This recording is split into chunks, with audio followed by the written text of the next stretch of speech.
Yo, what's up, baby? This is Bert Watson, and you're listening to Radio MMA, because this is what they do and why they do it, baby, all night long, because they rolling hard, fast, and on the money.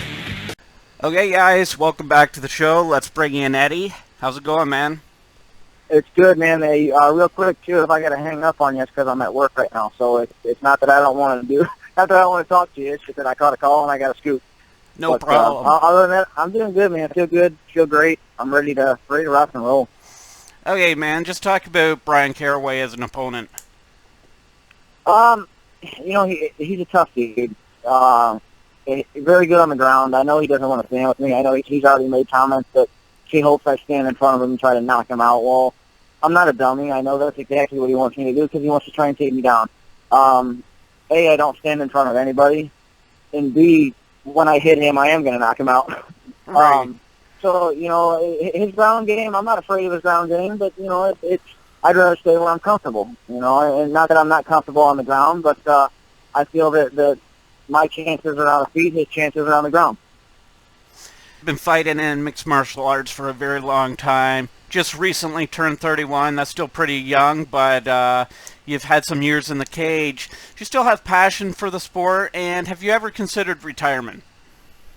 Oh, yeah, absolutely. I mean, I've considered retirement a few times. I kind of did retire back in 2004 when I broke my jaw the first time. It was, back then I was fighting for $300-400 and getting broken jaws, and I got these hospital bills, and it's like, hey, what am I doing? This is stupid. Right. It's not worth it. Sure. But that competitive edge and that competitiveness, yeah, that's still there. That's who I am. That's me by nature, and that's why I couldn't hang it up this time. I contemplated retiring again, and I could walk away from the sport and be content with what I've done. I've went a lot farther than 99% of the people in the sport will do.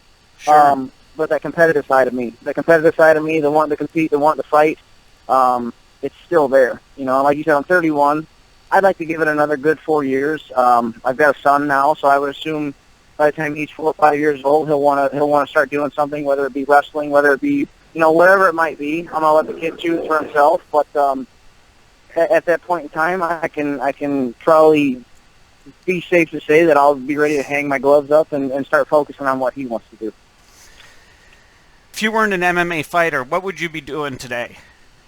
Well, you know what? I'm a full-time firefighter as we speak. That's what I'm doing right now. I'm sitting here at work talking to you guys, and it's the greatest job. It's the greatest job in the world. I work 100 to 110 days a year, and my other 250 days I get to hang out with my son. So I would continue doing what I'm doing. A few years back when Brock Lesnar was fighting in the UFC, he said, no way.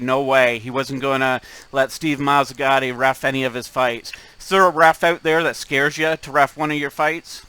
I don't want to be mean to any of the refs, but Yves, Lavigne, I got kind of a sour taste on out from the Barao fight.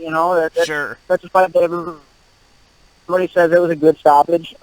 It maybe so, but me personally, I think he should have let it go another 10, 15 seconds. If the guy's going to knock me out, let him knock me out. I wasn't out. Anybody who watched the fight saw I popped right back up to my feet and was, what the heck was going on?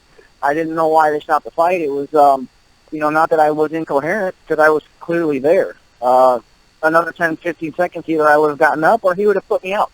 Let's let's find out what's going to happen. Yeah.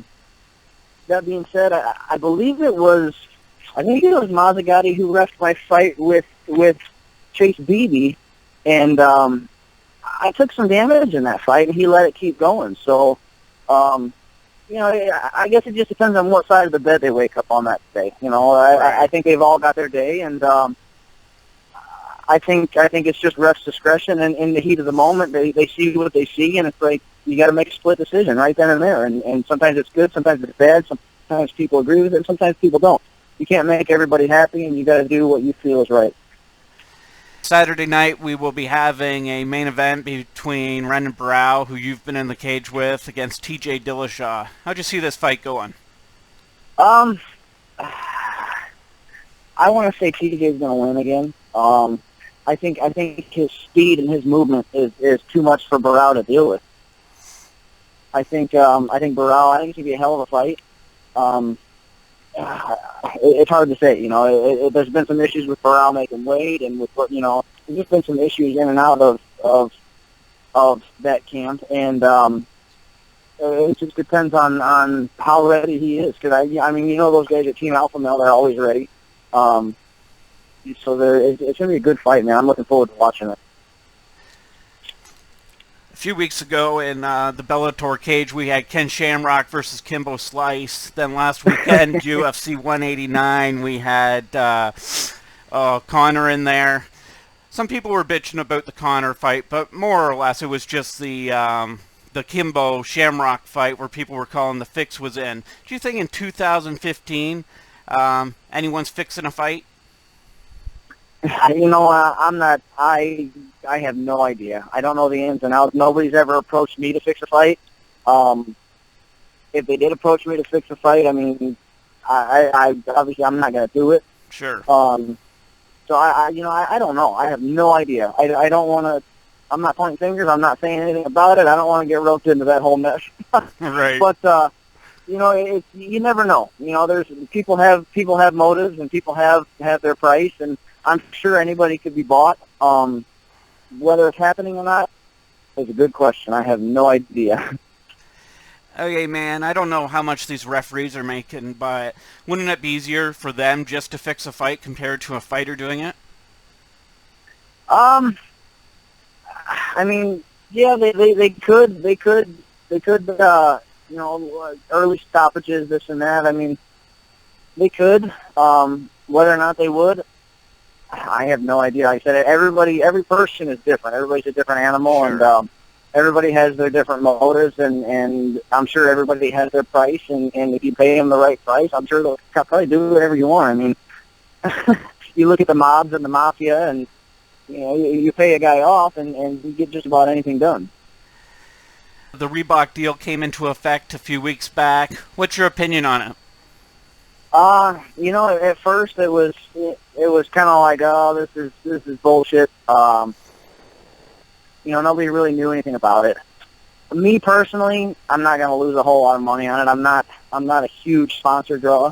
So I'm not going to lose a whole lot of money. I mean, in the long run, yeah, I'm going to lose money, but I think for the guys who are bringing in the six-figure sponsorship numbers, I think that's really going to hurt them.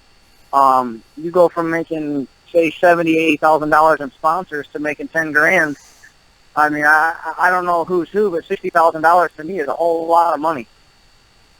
Yeah, for sure. Another thing about Bryan Caraway here, man. I just read that he's going to be working the corner in Misha's fight. Is that going to affect him in this fight? Take away from his focus?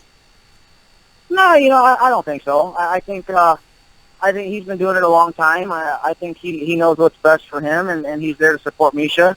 And that's good for him. If he wants to be in her corner, that's great. I mean, she's I don't know how many fights after us. I believe we're the first fight on the prelims, so he's got quite a few fights after his to kind of recompose and focus on her. So I think he'll be okay. I think he'll get warmed up, do his thing, and then he'll go and corner Misha if he's not too injured.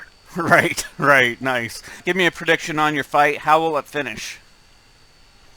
Finish, I mean, anybody who's seen me fight knows that there's a lot of knockout finishes, and that's always the game plan. There's no secrets to my fighting style. It's gritty, grindy, in your face, throw hard punches. Every punch has bad intentions, and I'm trying to knock you out with everything. So, I mean, it's just keeping the punches flowing and forcing him to take a bad shot and make mistakes, and eventually capitalize on it and put them out.